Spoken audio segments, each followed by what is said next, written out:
folks do. Well, what I've found on county services is that we had, for a long time, we were the highest building inspections area, we were the highest erosion enforcement, and I'm not surprised that animal control fall into that. We have a growing population of suburban dwelling. They're the most particular call for those types of enforcement actions. So we're starting, so those costs are creeping up. And the county is looking to cut costs everywhere, so that's why they're looking at this. But right now, we don't know where this is going because we're really dependent upon the county making some decisions as to how that's gonna trickle down to us. I don't really know where you stand. So this really has to come out of your, you know, if it happens, there's nothing we can do about it directly, except for looking for another alternative, and those alternatives are very slim right now. Okay. Yeah, so just take out that specific number in there. I think you have $500 in there. Remove that completely, but as an offline issue, it's something that the town's going to be faced with potentially this budget year. So you're going to make that zero? Yeah, make it zero for right now from their budget. Unfortunately, it would be adding a zero, taking out those decimals if things at the county goes the other way. That's true. The next two, Center Grove Church and Community Senior Program, I don't know if I put a total in there, but it's a little over $13,000 for the both. What is that for the Senior Resource Program? Agnes Dixon does a wonderful job with that. I don't say she actually does it pretty much by herself. I mean, she's got some other folks to help her, but she does a key job with that. Those are just activities and programs for senior citizens at both of these churches. It's, I'll term it this way, Mike can probably put it better than me, but it's operated, if you will, from the senior resources of Guilford County. And I apologize, you see the totals for each, but at the time they submitted it to me, they didn't have it broken down. Like if you see last year, for like Center Grove, meals, salary, postage, transportation, and pretty much the same down for the Community Senior Program, which is up here at the church on Scalesville Road. They have actually broken these totals down into figures, but they didn't have that done. But they said this is the total amount for each location. So that's all I can give you, unless, Michael, you got it from them yet. Not yet. Okay. So those totals you're looking at is what was told to me from their CFO, what was submitted to us from their CFO from Senior Resources of Guilford County. Will we get a breakdown of those? Get the breakdown? Yeah. Yes.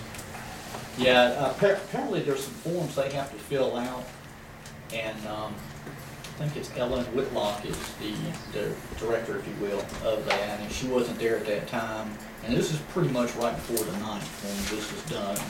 We took it down to the wire as far as we could before we submitted it. So these are the two totals, but there will be a breakdown. Are these accurate totals from last year as far as what we spent? They're a little bit, each one's a little bit more, not much, a couple of $100 higher, but if I remember right. And expenditures to date are lower, but from what I understand, that's because of the time of the year that we're getting into the spring, and we'll get those bills, and so that's when the programs, of course, get kicking and more people attend. So right now, the expenditures are quite low compared to budget. Not, we've received 50% of the bills, and it's less than 50% of the budget used. But from what I understand, that'll pick up. That'll pick up. Yeah. Well, I mean, I have no problem with the money. I mean, there's a whole lot of people out here in this town that's going without something to eat. I promise you that. I'm not, as you can well tell, but there's a lot of people at home. No, I think you're right. I agree with it. I think Agnes would agree with that too.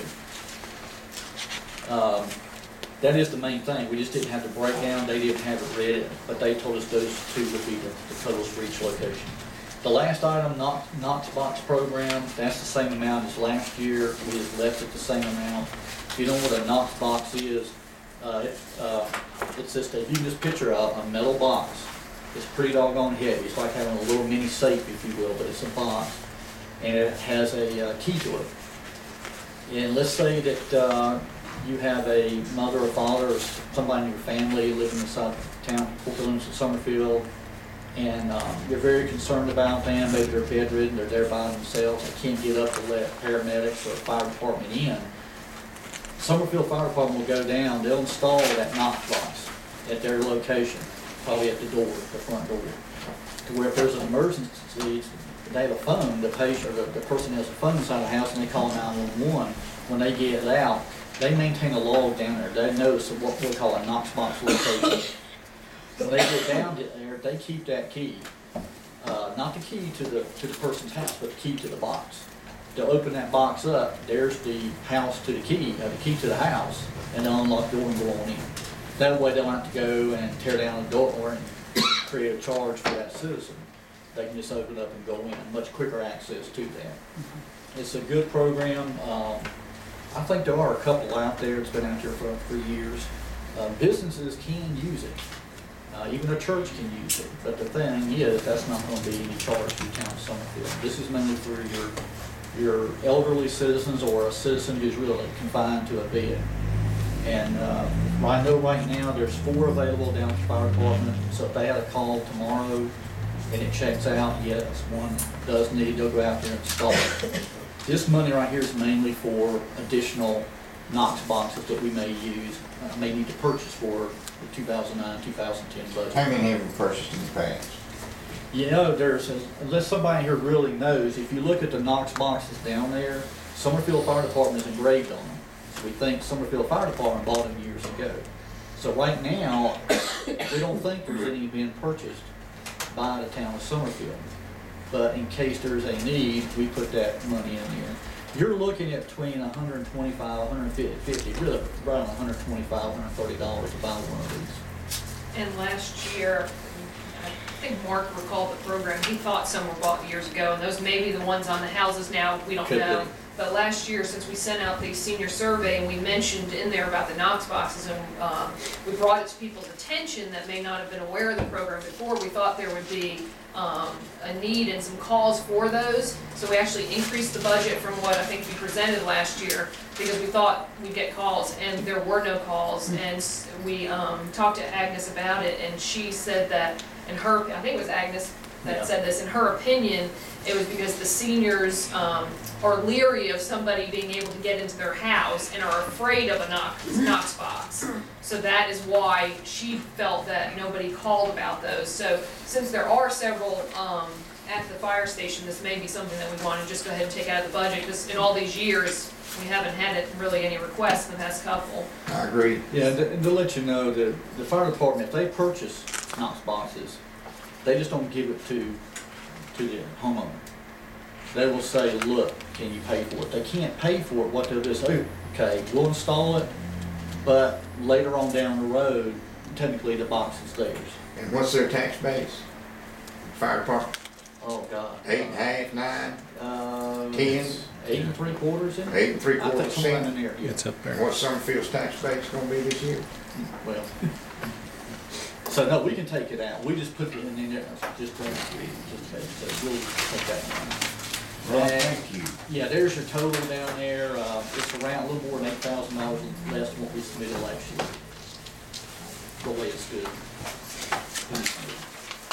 Anybody got any more questions? Yes, sir, thank you. Thank you very much. Couple questions. One question is, or I'm going to make actually comments and ask you if you could respond to the second one. Went to the. I believe you're out of order. I am, thank you. Go ahead, Ron. Okay.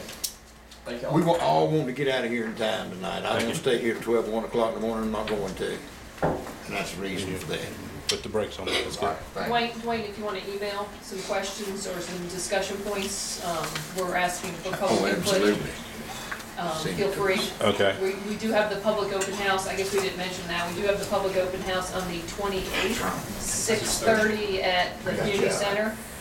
So anyone that wants to make comments, feel free to come to the open house. The next council meeting will also be public comment period, as well as any comments brought to council from the open house, or any discussions or emails that Michael and I received regarding the budget will also be forwarded, pretty much format to the council, memo format or something. So if you want to email your questions or concerns or discussion items. Ton of opportunity coming forward, I got you. Thank you. Okay, and then we're gonna hold all our comments for the next meeting. Correct. Okay.